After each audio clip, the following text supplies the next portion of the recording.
السلام عليكم. إذا كنت من محبي المنتخب الجزائري فأدعوك للاشتراك في القناة ليصلك كل جديد.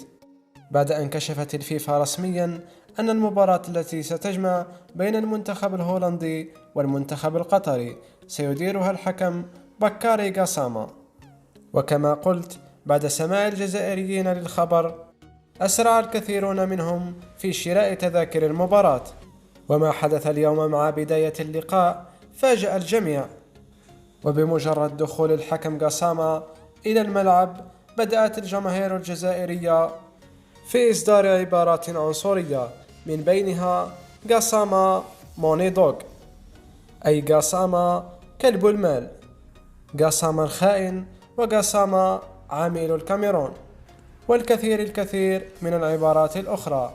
وهذا ما جعله يرتبك وأصابه التوتر، ولم يستطع قيادة تحكيم المباراة ليتأكد أن الجزائريين سيبقون عقدة له طيلة حياته.